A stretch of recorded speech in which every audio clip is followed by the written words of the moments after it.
Hello बच्चों, आप सभी का स्वागत है आपके अपने यूट्यूब चैनल स्टूडेंट्स लाइफ में। तो आज हम पढ़ेंगे क्लास 10th स्टूडेंट्स के लिए साइंस का chapter 8 how do organism reproduce. हम सबसे पहले इस चैप्टर में ये समझ लेते हैं कि हमें क्या कुछ इस चैप्टर में पढ़ना होगा। सबसे पहले हम इसके इंट्रोडक्शन के बारे में जानेंगे कि लाइफ प्रोसेस क्या होते हैं और किस प्रकार से अर्थ में लाइफ चल रही है। इसके बाद रिप्रोडक्शन के बारे में समझेंगे, रिप्रोडक्शन क्या होता है, क्या इसकी इंपॉर्टेंस है, रिप्रोडक्शन के कितने प्रकार हैं यानी टाइप्स ऑफ रिप्रोडक्शन। इसके बाद जानेंगे एसेक्सुअल रिप्रोडक्शन और सेक्सुअल रिप्रोडक्शन के बारे में कि ये दोनों क्या होते हैं, दोनों की विशेषताओं को समझेंगे। इसके बाद टाइप्स ऑफ एसेक्सुअल रिप्रोडक्शन कितने प्रकार होते हैं ये समझेंगे। फिर जानेंगे कि सेक्सुअल रिप्रोडक्शन बेटर क्यों है एसेक्सुअल रिप्रोडक्शन से। इसके बाद फ्लावरिंग प्लांट्स में किस प्रकार से सेक्सुअल रिप्रोडक्शन होता है इसको समझेंगे, यानी जो फ्लावर है उसके कॉन्सेप्ट को समझने वाले हैं डायग्राम के साथ। इसके बाद जानेंगे यूनिसेक्सुअल और बाइसेक्सुअल फ्लावर्स क्या होते हैं, पॉलन ग्रेन क्या होता है, पॉलिनेशन क्या होता है, सीड का फॉर्मेशन का क्या प्रोसेस है, फर्टिलाइजेशन क्या होते हैं। नेक्स्ट आगे दिया हुआ है कि जाइगोट क्या होता है, पोस्ट फर्टिलाइजेशन यानी कि जो फ्रूट फॉर्मेशन होता है वो किस प्रकार से होता है। इन सभी चीज़ों के बारे में अभी समझने वाले हैं। साथ ही जानेंगे ह्यूमन बींग्स में सेक्सुअल रिप्रोडक्शन किस प्रकार से होता है, जिसमें हम सेक्सुअल रिप्रोडक्शन के कॉन्सेप्ट को समझेंगे। पुबर्टी क्या होता है ये जानेंगे। हमारे बॉडी में जो पुबर्टी शो होने लगता है तो क्यों शो होता है पुबर्टी, इसको समझेंगे। इसके बाद जो सबसे मेन हम लोग का टॉपिक है ह्यूमन रिप्रोडक्टिव सिस्टम, जिसमें मेल और फीमेल इन दोनों के डायग्राम को हम लोग अच्छे से समझेंगे। साथ ही समझने वाले हैं सेक्सुअल इंटरकोर्स मेल और फीमेल के बीच किस प्रकार से होता है। आगे दिया हुआ है सम इम्पॉर्टेंट टर्म्स जैसे कि एम्ब्रियो और प्लेसेंटा, ये दो सब कुछ इंपॉर्टेंट टर्म्स हैं, इसको लेके भी समझने वाले हैं। इसके बाद मेंस्ट्रुएशन क्या होता है, ये क्यों होता है, इनके बारे में जानेंगे। नेक्स्ट हम लोग का टॉपिक है रिप्रोडक्टिव हेल्थ, ये लास्ट टॉपिक है जिसमें हम एसटीडी यानी कि सेक्सुअली ट्रांसमिटेड डिजीज के बारे में पढ़ेंगे और प्रेगनेंसी को होने से हम किस प्रकार से अवॉइड कर सकते हैं इसके बारे में समझने वाले हैं, how to avoid unwanted pregnancy.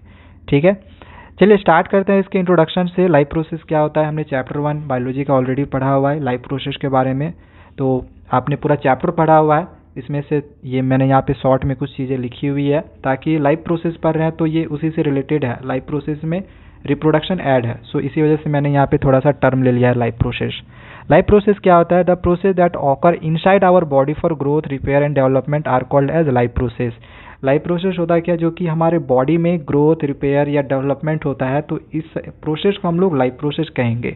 जैसे कि न्यूट्रिशन होता है हमारे बॉडी के अंदर में, जैसे फूड को इंटेक करना, डाइजेशन होता है, breakdown of absorbing of food minerals, इन सब के बारे में ऑलरेडी चैप्टर 1 में मैंने आप लोग को बहुत ही अच्छे से बायोलॉजी का चैप्टर 1 लाइफ प्रोसेस में समझाया हुआ है एनिमेशन के साथ। इसके बाद तीसरा में रिस्पायरेशन क्या होता है, जिसमें गैसेस का एक्सचेंज होता है, तो इन सब के बारे में पढ़े हुए हैं। ट्रांसपोर्टेशन के बारे में पढ़े हैं, न्यूट्रिएंट्स ऑफ वेस्ट मटेरियल जो कि ब्लड में मूव कर रहा होता है, इन सब के बारे में भी पढ़े हुए हैं।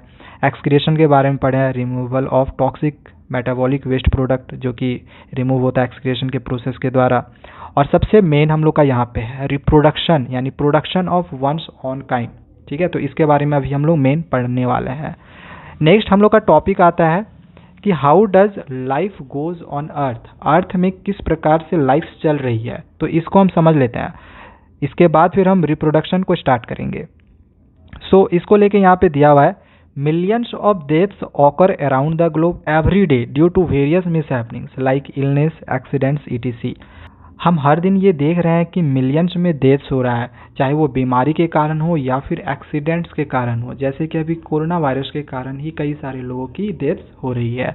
सो in order for every species to survive in good manners there is a need of simultaneous production of species at same or increased pace as of deaths. अब देखो इसका मतलब क्या हो गया कि जैसे अभी जो डेथ्स है बहुत ज़्यादा चल रही है और डेथ्स रेट अगर ज़्यादा हो जाए बर्थ रेट से, बर्थ कम हो डेथ ज़्यादा हो, तो इससे क्या होगा कि जो लाइफ चल रही है अर्थ में तो वो नहीं चल सकेंगी, वो समाप्त हो जाएगी। तो लाइफ अर्थ में लाइफ चलने के लिए डेथ और बर्थ ये दोनों इक्वल रहना चाहिए या फिर बर्थ ज़्यादा रहना चाहिए डेथ से। ठीक है, so this is where an important life process comes into play, reproduction. इसीलिए रिप्रोडक्शन, जब तक कि रिप्रोडक्शन नहीं होगा तब तक जो डेथ हो रही है तो उसका भरपाई नहीं हो पाएगा। तो रिप्रोडक्शन हमारे लिए बहुत ज़्यादा ज़रूरी है अर्थ में लाइफ को मेंटेन रखने के लिए, and because of this only life process goes on अर्थ। ठीक है, ये दिया हुआ है। आगे हम समझ लेते हैं अब रिप्रोडक्शन, बहुत ही इंपॉर्टेंट टॉपिक है ये, रिप्रोडक्शन क्या होता है। सो रिप्रोडक्शन क्या होता है, तो इसमें दिया हुआ है the production of young ones of its own kind either by laying eggs or by giving birth to babies is known as reproduction. अब इसको इस तरीके से भी डिफाइन किया जा सकता है। देखो डेफिनेशन हम लोग अपने अपने तरीके से लिख सकते हैं, बहुत ज़्यादा तरीका है लिखने का। सो मैंने यहाँ पे 2 तरीके लिखे हुए हैं, आपको जो पसंद आए आप उसमें भी अपने नोट्स को बना सकते हैं। इसमें दिया गया है कि reproduction is the process by which living organism produce new individual similar to themselves. यानी रिप्रोडक्शन एक ऐसा प्रोसेस है जिसमें लिविंग ऑर्गेनिज्म अपने ही टाइप के दिखने वाले एक सेम इंडिविजुअल ऑर्गेनिज्म को वो प्रोड्यूस करते हैं, यानी पैदा करते हैं। ठीक है, चाहे वो बर्थ हो कि बेबीज के रूप में बर्थ हो या फिर एक के रूप में बर्थ तो करे। ठीक है, तो इस प्रकार से इसको हम रिप्रोडक्शन कहेंगे। आगे मोड्स ऑफ रिप्रोडक्शन है, यानी कि रिप्रोडक्शन के तरीके, कितने तरीके हैं, 2 तरीका है।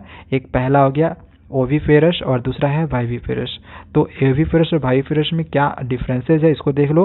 इसमें क्या होता है, एनिमल्स एग ले करते हैं और इसमें जो पेरेंट्स हैं वो जन्म देते हैं बच्चों को। ठीक है, बर्थ करते हैं। इसके बाद है इसमें ब्रेस्ट फीडिंग नहीं होता है, जबकि इसमें वाइविफेरस में ब्रेस्ट फीडिंग होता है। थर्ड, इसमें जैसे अगर हम एग्जांपल की अगर बात करें तो इसमें हो गया बर्ड्स और स्नेक। ठीक है, ये एग ले करते हैं, इनमें ब्रेस्ट फीडिंग नहीं होती है, जबकि मैमल्स में ब्रेस्ट फीडिंग होती है। इसमें पेरेंट्स के बॉडी में बच्चे डेवलप होते हैं। तो ये हो गया ओविफेरस और वाइविफेरस, छोटा सा टर्म था, सो मैंने यहाँ पे आप लोग को जानकारी दे दी है। अब हम ये समझ लेते हैं कि रिप्रोडक्शन हमारे लिए इतना आवश्यक क्यों है, क्या क्या इसके इम्पोर्टेंस है। तो सबसे पहला पॉइंट दिया हुआ है कि to maintain stability in ecosystem, ecosystem की स्टेबिलिटी को मेंटेन रखने के लिए रिप्रोडक्शन इम्पॉर्टेंट है। दूसरा है for continuation of life on earth, life earth में जो लाइफ है उसको कंटिन्यू रखने के लिए। ऊपर में मैंने आप लोगों को समझाया अगर रिप्रोडक्शन नहीं हो तो अर्थ में लाइफ होगा ही नहीं। सो इसके लिए भी ये बहुत ज़्यादा इंपॉर्टेंट है।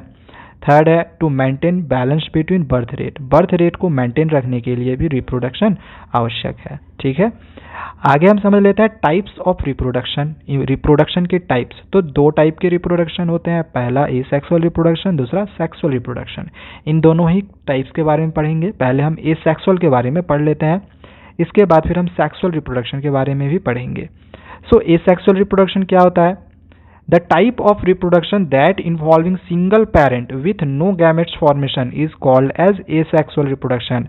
एक ऐसा रिप्रोडक्शन होता है, asexual reproduction एक ऐसा रिप्रोडक्शन होता है जिसमें सिंगल पेरेंट इन्वॉल्व हो और गैमेट का फॉर्मेशन नहीं हो। ठीक है, ध्यान रखना, asexual रिप्रोडक्शन में सिंगल पेरेंट इन्वॉल्व होते हैं और गैमेट का फॉर्मेशन नहीं होता है, तो इसे ही हम asexual रिप्रोडक्शन कहते हैं। जैसे कि ये जो फ्यूचर है ये हमें एमोइबा में देखने को मिलता है। आगे हम लोग इसकी विशेषताओं को देख लेते हैं, इस सेक्सुअल रिप्रोडक्शन की क्या क्या विशेषताएं हैं, कैरेक्टरिस्टिक्स ऑफ इस सेक्सुअल रिप्रोडक्शन। सबसे पहला यही दे दिया गया है कि इन्वॉल्व सिंगल पेरेंट, इसमें सिंगल पेरेंट इन्वॉल्व होते हैं। दूसरा कि इसमें गैमेट का फॉर्मेशन नहीं होता है। थर्ड है सेक्सुअल ऑर्गन्स आर एब्सेंट, इसमें जो सेक्सुअल ऑर्गन्स है वे एब्सेंट रहते हैं। फोर्थ है huge number of offsprings are produced, इसमें बहुत ही ज़्यादा मात्रा में ऑफ स्प्रिंग्स प्रोड्यूस होते हैं। नेक्स्ट है offsprings are exact copy clone of parents, जो ऑफ स्प्रिंग्स होते हैं वो बिल्कुल क्लोन, बिल्कुल एक जेरोक्स की तरह होते हैं अपने पेरेंट्स के। जैसे हम फ्लावर में देखते हैं, किसी भी प्लांट में देखो, कोई भी फ्लावर ले लो, तो जैसे रोजी ले लो या फिर हिबिस्कस ही ले लो, जो फ्लावर एक होगा जैसा दिख रहा है सेम दूसरा फ्लावर उसी टाइप में दिख रहा है। ठीक है, तो ऐसे जो होते हैं ये विशेषता बता रहा है हम लोग का एसेक्सुअल रिप्रोडक्शन का। ठीक है, आगे हम लोग समझते हैं एसेक्सुअल रिप्रोडक्शन के टाइप्स कितने प्रकार होते हैं। तो यहाँ पे 6 प्रकार दिए हुए हैं। पहला फ्यूजन है, दूसरा फ्रेगमेंटेशन है, थर्ड रीजेनरेशन है, फोर्थ बडिंग है, फिफ्थ स्पोर फॉर्मेशन है और सिक्स्थ वेजिटेटिव प्रोपेगेशन है। इन सभी के नाम आप लोग जरूर याद रख लें, बहुत ही इंपॉर्टेंट है ये सभी। सबसे पहले हम समझेंगे फ्यूजन के बारे में, फ्यूजन के बारे में समझेंगे। फ्यूजन क्या होते हैं, तो इसमें दिया गया है ए sexual reproduction by division of the body into new bodies. ये एक तरह का इस सेक्सुअल रिप्रोडक्शन होता है जिसमें बॉडी का डिवीजन होता है और डिवाइड होके वे दो या फिर 2 से ज़्यादा बॉडी में भी कन्वर्ट हो जाते हैं। 2 बॉडी में अगर कन्वर्ट होता है तो वो बाइनरी फ्यूजन होता है, 2 से ज़्यादा बॉडी में अगर कन्वर्ट होता है तो वो मल्टीपल फ्यूजन होता है। तो यहाँ पे टाइप्स ऑफ ये फ्यूजन हो गया। फ्यूजन के 2 टाइप हैं, बाइनरी फ्यूजन, मल्टीपल फ्यूजन। आगे इसको भी देख लेते हैं। बाइनरी फ्यूजन क्या होता है, तो it is defined as the division or splitting of one cell into two cell, एक सेल से दो सेल में स्प्लिट हो जाना यानी टूट जाना, हम कहेंगे इसको बाइनरी फ्यूजन। जैसे ये एमोइबा में होता है, पैरामीशियम में होता है, लिजमेनिया में होता है। जैसे ये देख लो यहाँ पे ये एमोइबा है, एमोइबा में क्या हुआ, यहाँ पे ये एक पेरेंट एमोइबा है।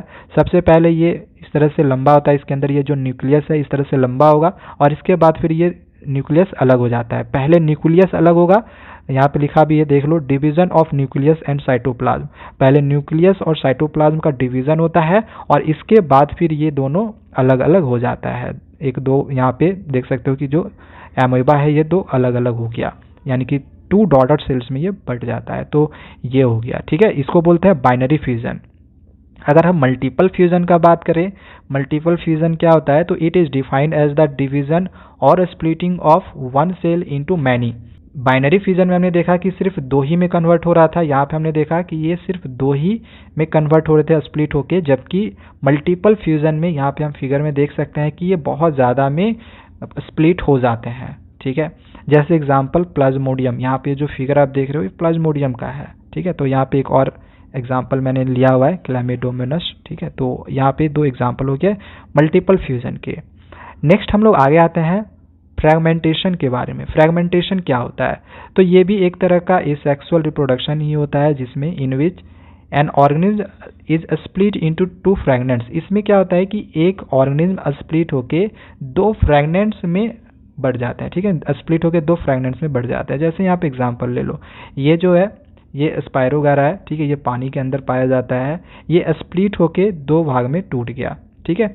सो यहाँ पे अगर हम देखें तो ये जो दो भाग में टूटा हुआ है, तो ये ऐसा नहीं है कि आगे बढ़ेगा नहीं, ये आगे और रिप्रोड्यूस होगा, ठीक है, फिर ये दो भाग में टूटेगा, फिर ये आगे रिप्रोड्यूस, फिर दो भाग में टूटेगा, तो कुछ इस तरह से इसका यहाँ पे चलते रहता है। तो ये फ्रैगमेंट्स होते हैं, okay. Each of the fragment develop into full grown individuals. For example जैसे कि स्पायरोगारा और लिचेंस दोनों में देखा जाता है, ठीक है। तो यहाँ पे जो आप फिगर देख रहे हो ये फिलहाल स्पायरोगारा का है, ठीक है, ये वाटर के अंदर होता है। नेक्स्ट हम लोग आगे आते हैं रीजेनरेशन। रीजेनरेशन ये क्या होता है, इसमें लिखा गया है कि यहाँ पे मैं इसको थोड़ा सा जूम आउट कर दे रहा हूँ। It is a form of asexual reproduction in which an organism is cut or broken into many pieces. Many of the pieces grow into separate individuals, जैसे कि प्लेनेरिया और फ्लैटवर्म। अब देखो ये क्या होता है, इसको अच्छे से हम समझते हैं।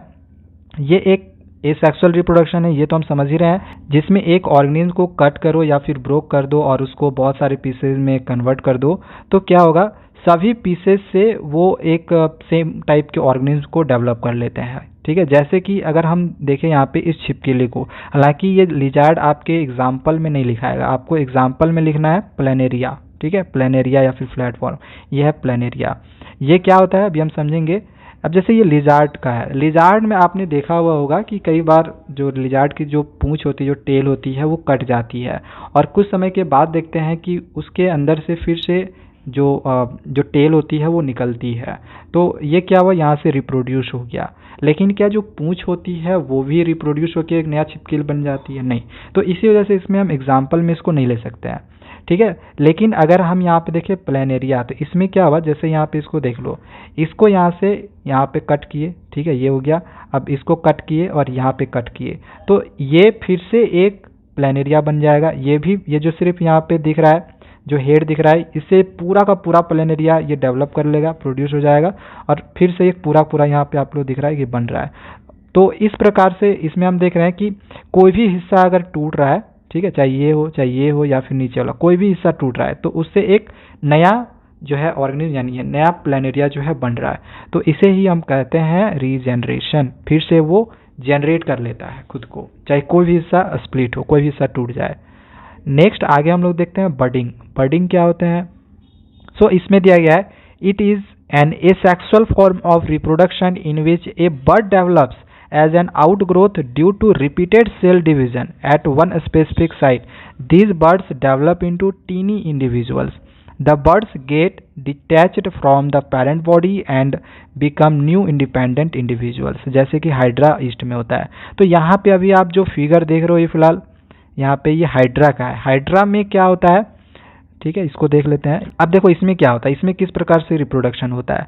तो यहाँ पे सबसे पहले इस तरह का इसमें आउटग्रोथ होता है, यहाँ पे आप देख रहे हो। फिर इस तरह से यहाँ थोड़ा सा ये और बड़ा होता है, फिर और बड़ा होता है इस प्रकार से, और ये जब ज़्यादा भारी हो जाता है तो फिर ये अलग हो जाता है। तो ये देखो दोनों अलग अलग हो जाता है। तो ये प्रोसेस इनमें चलता रहता है। तो कुछ इस प्रकार से रिप्रोडक्शन होता है बडिंग में। इसमें से बड निकलता है, स्टार्टिंग में बड, ठीक है, कली कली टाइप में निकलता है, और उसी में फिर आगे वो बढ़ते जाता है। और जब भारी हो जाता है, जब बहुत बड़ा हो जाता है, तो फिर वो अपने आप अलग हो जाता है। ठीक है, सो ये हो गया। तो ये हो गया। नेक्स्ट हम लोग आगे देखते हैं स्पोर फॉर्मेशन। स्पोर फॉर्मेशन ये ब्रेड से रिलेटेड है। सो स्पोर फॉर्मेशन क्या होता है, इसे हम यहाँ पे समझ लेते हैं। सबसे पहली बात तो ये कि ये ब्रेड में होता है। ठीक है, स्पोर फॉर्मेशन क्या होता है, ब्रेड में। अब ये एक एसेक्सुअल रिप्रोडक्शन होता है, ये तो हम समझे ही। स्पोरेंगिया से फॉर्म्ड होता है स्पोर्स। यहाँ पे आप स्पोर्स को देख रहे हो, ठीक है। तो ये स्पोरेंगिया से स्पोर्स का इस तरह से फॉर्मेशन होता है, इस तरह से यहाँ पे उड़ रहा होता है, और उड़ के फिर से दूसरे ब्रेड्स में जाके ये बैठ जाते हैं, और इसका फॉर्मेशन इसी तरह से चलता रहता है। इसका यहाँ पे हमने एग्जाम्पल तो देख ही लिया, राइजोपस ब्रेड मोल्ड, ठीक है, या फिर म्यूकर। सो ये हो गया स्पोर फॉर्मेशन। नेक्स्ट हम लोग आते हैं वेजिटेटिव प्रोपगेशन। बहुत ही इंपॉर्टेंट चीज़ है ये क्या होता है, it is an asexual form of reproduction in which plant parts, root, stem, leaves develop into new plants under appropriate conditions। अब इसमें क्या होता है कि वेजिटेटिव प्रोपगेशन में ये भी एक तरह का एसेक्सुअल रिप्रोडक्शन ही होता है। अब इसमें जो प्लांट पार्ट्स होता है जैसे रूट, स्टीम और लीव्स, ये डेवलप करते हैं न्यू प्लांट को। रूट से एक नया प्लांट का डेवलपमेंट होता है, चाहे स्टीम से ही दूसरे प्लांट का डेवलपमेंट होता है, या फिर लीव से दूसरे पार्ट का डेवलपमेंट होता है। अब यहाँ पे हम ये भी समझ लेते हैं कि प्लांट में दोनों तरह का रिप्रोडक्शन होता है, सेक्सुअल रिप्रोडक्शन भी और एसेक्सुअल रिप्रोडक्शन भी। तो हम एसेक्सुअल रिप्रोडक्शन के बारे में फिलहाल अभी हम यहाँ पे पढ़ रहे हैं। तो एसेक्सुअल रिप्रोडक्शन में होता है वेजिटेटिव प्रोपगेशन, और सेक्सुअल रिप्रोडक्शन के बारे में भी अभी हम पढ़ने वाले हैं, ठीक है, जो कि प्लांट में होगा। सो यहाँ पे वेजिटेटिव प्रोपगेशन के बात अगर हम करें तो इसको दो भागों में बांटा गया है, यानी कि जो वेजिटेटिव प्रोपगेशन के जो तरीके हैं होंगे वो दो तरीके होंगे, एक तो नेचुरल होगा और दूसरा आर्टिफिशियल हो गया। सो यहाँ पे नेचुरल में क्या क्या आ रहा है तो इसके बारे में यहाँ पे दिया हुआ है। नेचुरल जैसे कि रूट से होता है, स्टीम से होता है और लीफ से होता है। जैसे कि स्वीट पोटैटो, आपने स्वीट पोटैटो देखा हुआ होगा, उसको आप काट के या फिर ऐसे कहीं फेंक दो तो फिर से एक नया प्लांट उससे रिप्रोड्यूस हो जाएगा। तो ये हो गया नेचुरल में। इसी तरह से पोटैटो जो स्टीम होता है तो ये इसको भी आप कहीं पर भी लगा दो तो ये ऑटोमेटिकली जो होता है वो लग जाता है। इसके बाद लीफ जो होता है, लीफ भी ऑटोमेटिकली अपने आप नेचुरली ये रिप्रोड्यूस कर लेगा। जैसे एग्जांपल ब्रोफिलम हो गया। आर्टिफिशियल में हम कोई जैसे तीन तरीके का होता है, जैसे एक कट करके होता है, एक ग्राफ्ट करके होता है, लेयरिंग होता है। इन चीज़ों के बारे में भी हम समझने वाले हैं पिक्चर के साथ, अभी मैं आप लोग को समझाऊंगा। आर्टिफिशियल से कटिंग में क्या है, रोज का स्टीम हम काट देते हैं, ठीक है, और कट करके हम लोग कहीं पर भी लगा देते हैं तो वो लग जाता है, ठीक है। तो ये हो गया आर्टिफिशियल। जब तक कि हम उसको कट नहीं करेंगे वो खुद से तो वहाँ कट के आएगा नहीं, ठीक है। जब तक कि हम कट नहीं करेंगे तब तक वो दूसरी जगह नहीं लगेगा। तो ये हो गया आर्टिफिशियल। दूसरा है ग्राफ्टिंग। तो ग्राफ्टिंग में क्या होता है इसको हम यहाँ पे समझा ही देते हैं सारी चीज़ों को अच्छे से। अब जैसे यहाँ पे जो नेचुरल है, रूट का हमने बात किया था कि रूट के द्वारा, स्वीट पोटैटो में रूट होता है, ठीक है, ध्यान रखना। और पोटैटो में रूट नहीं होता है, यहाँ पे देख लो, पोटैटो में रूट नहीं होता है, ये स्टीम होता है। स्टीम को काट के ही या फिर पूरा का पूरा ही ये आप लगा दो, कहीं पर फेंक भी दो तो ये ऑटोमेटिकली अगर ज़मीन के अंदर अगर चला जाता है थोड़ा सा भी तो इससे नया प्लांट जो होता है वो निकल जाता है। तो यहाँ पे स्वीट पोटैटो रूट से इससे प्लांट्स बनता है, और पोटैटो में स्टीम से प्लांट बनता है। और लीफ एक यहाँ पे यानी कि जो पत्ता होता है, जैसे कि यहाँ पे आप देख रहे हो, तो यहाँ पे इससे ही एक दूसरा जो होता है वो लीफ बन जाता है, यानी दूसरा जो प्लांट है वो बन जाता है। सो ये हो गया। कटिंग में हमने यहाँ पे देखा रोज़ के बारे में, जैसे यहाँ पे समझ लो ये एक फ्लावर है, इसका यहाँ पे स्टीम, इसको हम काट लिए और इस पर वाला जो काट के है हमने यहाँ पे इस गमले में लगा दिया, तो देखो ये भी यहाँ पे रिप्रोड्यूस हो गया। तो ये हो गया। ये चाइना रोज वगैरह में होता है, सॉरी रोज वगैरह में होता है, चाइना रोज नहीं, रोज वगैरह में होता है। इसके बाद है ग्राफ्टिंग यानी कि जो मैंगो फेड हम लोग देखते हैं खास करके ऐसा होता है। अब जैसे अलग अलग टाइप का वैरायटी का अगर आपको मैंगो चाहिए तो आपको दो पेड़ काट लेने हैं, ठीक है। एक तो जड़ के साथ यहाँ पे लगा हुआ रहेगा, दूसरा पेड़ का जो होगा आपको इस तरह से टहनी को काट लेना होगा और इसी के ऊपर आपको लगा के बस इस पर थोड़ा सा पट्टी इस तरह से आप लोग लगा दो। तो आप देखोगे उसमें जो मैंगो का जो वेरिएशन होगा, एक अलग टाइप का आपको मैंगो उसमें फलता हुआ दिखाई देगा। कुछ गुण इसके भी मिलेंगे, कुछ गुण दूसरे वाले पौधे से भी मिलेंगे। सो इसी को बोलते हैं हम लोग ग्राफ्टिंग। तीसरा है लेयरिंग। लेयरिंग क्या होता है, तो यहाँ पे जैसे कि जास्मिन का पौधा होता है, जास्मिन प्लांट में। सो यहाँ पे देखो जास्मिन का यहाँ पे ये जो स्टीम है, यहाँ पे आप थोड़ा सा यहाँ पे कट कर दो, और तो इससे क्या होगा, यहाँ से भी दूसरा जो पौधा होता है, जो प्लांट होता है, वो यहाँ से रिप्रोड्यूस हो जाता है। सो ये हो गया, ठीक है। अब जिस जगह पे हमने स्क्रैच किया हुआ था वहाँ पे आप देखोगे कि कुछ दिनों के बाद उस जगह पे रूट ऑटोमेटिकली आ जाएगा। इसके बाद इस स्टीम को आप अगर काट भी दो तो इसके बावजूद भी ये एक नया प्लांट को प्रोड्यूस कर लेता है। सो ये हो गया लेयरिंग। जैस्मीन में ये लेयरिंग होता है। चलो आगे आते हैं, देखते हैं ग्राफ्टिंग। ग्राफ्टिंग के बारे में यहाँ पे जो भी इंपॉर्टेंट चीज़ है जो कि एग्जामिनेशंस में आती है वही चीज़ों के बारे में यहाँ पे मैंने लिखा हुआ है। ग्राफ्टिंग और लेयरिंग अक्सर एग्जामिनेशंस में आना रहता है तो आता है, बाकी कटिंग या फिर स्टीम लीफ वाला वो सब नहीं आता है, ठीक है। सो इसी वजह से मैंने यहाँ पे ग्राफ्टिंग के बारे में लिख दिया है कि in this method 2 plants are jointed into 1। 2 plant type के प्लांट आपस में ज्वाइंट होते हैं। साथ ही इसमें लिखा गया कि in this method bottom portion of the plant root stock is attached to tender shoot from top position of the plant. अंदर ये जो नीचे वाला जो हिस्सा होता है इसको रूट स्टॉक बोला जाता है, और ऊपर वाला जो हिस्सा होता है उसको शूट स्टॉक बोला जाता है, ठीक है। तो ये सब चीज़ें आप बस ध्यान में रखो। इसके बाद लेयरिंग में क्या लिखा हुआ है कि in this method stems attach to their parent plant. Stem को पेरेंट प्लांट के साथ अटैच किया जाता है रूट में, यहाँ पे आप देख सकते हो। If they come in contact with soil, contact soil के कॉन्टैक्ट में आता है लिखना होगा, तो यहाँ से आप लिख सकते हो। अच्छा, आगे हम लोग पढ़ने वाले हैं कि वेजिटेटिव प्रोपगेशन जो अभी हमने पढ़ा उसके क्या क्या एडवांटेज हैं वेजिटेटिव प्रोपगेशन के। सो यहाँ पे फर्स्ट पॉइंट दिया हुआ है कि plant raised by vegetative propagation can bear flowers and fruits earlier than those produced from seeds. यानी कि जो प्लांट है होंगे जो वेजिटेटिव प्रोपगेशन के कारण जैसे जो फ्लावर्स या फिर फ्रूट्स होंगे वो जल्दी आएंगे पहले की तुलना में, ठीक है, अगर हम वेजिटेटिव प्रोपगेशन का यूज़ करते हैं तो। सेकेंड दिया हुआ है कि vegetative propagation also make possible the propagation those who have lost the capacity to produce seeds. इसका एक और यहाँ पे एडवांटेज क्या दिया हुआ है कि यदि कोई सीड्स का जो कैपेसिटी है वो लॉस्ट हो जाता है जिससे कि वो फ्लावर या फिर फ्रूट में वो कन्वर्ट हो सके, तो उसके यहाँ पे जो कैपेसिटी होती है उसको वो बढ़ा देता है, ठीक है, सीड्स की कैपेसिटी को। थर्ड पॉइंट दिया हुआ है all the plants produce genetically similar. जितने भी प्लांट्स होते हैं वो जेनेटिकली सिमिलर होते हैं enough to parent plant to have all its characteristics. और जितने भी कैरेक्टरिस्टिक्स होते हैं वो सारे के सारे सिमिलर होते हैं। सो ये हो गया। आगे हम लोग समझते हैं सेक्सुअल रिप्रोडक्शन के बारे में। सो यहाँ पे सेक्सुअल रिप्रोडक्शन के बारे में पढ़ेंगे, मेल और फीमेल दोनों के बारे में, ठीक है। तो वो हम लोग का जो कॉन्सेप्ट था इस सेक्सुअल रिप्रोडक्शन का वो यहाँ पे खत्म हो गया। सेक्सुअल रिप्रोडक्शन में क्या है, the type of reproduction that involves two individuals, one male and one female, with fusion of gametes resulting in formation of zygote is called as sexual reproduction। तो इसमें क्या है कि जो सेक्सुअल रिप्रोडक्शन एक टाइप है जिसमें दो इंडिविजुअल्स इन्वॉल्व होते हैं। इस सेक्सुअल में हमने देखा कि एक ही इंडिविजुअल्स उसमें इन्वॉल्व हुए थे, इसमें दो इंडिविजुअल्स इन्वॉल्व होंगे जिसमें से एक मेल होगा दूसरा फीमेल होगा, और इनके फ्यूजन गैमेट्स के फ्यूजन से ही क्या होता है, जायगोट का फॉर्मेशन होता है, तो इसको हम सेक्सुअल रिप्रोडक्शन कहेंगे, ठीक है। और यहाँ पे जो जायगोट का फॉर्मेशन होता है फ्यूजन ऑफ मेल गैमेट्स और फीमेल गैमेट्स, मेल गैमेट्स और फीमेल गैमेट्स के फ्यूजन से जो फॉर्मेशन होगा वो जायगोट का होगा, और इस प्रोसेस को हम लोग कहेंगे फर्टिलाइजेशन, ठीक है। The process of fusion of male and female gametes is called fertilization, okay. तो ये बहुत ही इंपॉर्टेंट चीज़ है, यहाँ से यहाँ तक ये सारी चीज़ें आप लोग के लिए बहुत ज़्यादा इंपॉर्टेंट है, इसको ध्यान में रखना। आगे हम सेक्सुअल रिप्रोडक्शन के कैरेक्टरिस्टिक्स को देख लेते हैं, इनकी क्या क्या विशेषताएं हैं। तो सबसे पहला पॉइंट तो यही हो गया कि इसमें दो पेरेंट इन्वॉल्व होते हैं, एक तो उसमें मेल होना चाहिए दूसरा फीमेल होना चाहिए। दूसरा दिया हुआ है कि जायगोट फॉर्मेशन टेक्स प्लेस, इसमें जायगोट का फॉर्मेशन होता है। थर्ड है union of gametes take place, यानी कि गैमेट्स का यहाँ पे मिलाप होता है, जैसे मेल का स्पर्म के साथ और फीमेल का ओवम के साथ, ठीक है। नेक्स्ट आगे दिया हुआ है फोर्थ में ऑफ स्प्रिंग्स आर सिमिलर। इसमें जो ऑफ स्प्रिंग्स होते हैं वो सिमिलर होते हैं और आइडेंटिकल नहीं होते हैं, बट विथ वेरिएशन, लेकिन उनमें वेरिएशंस होता है।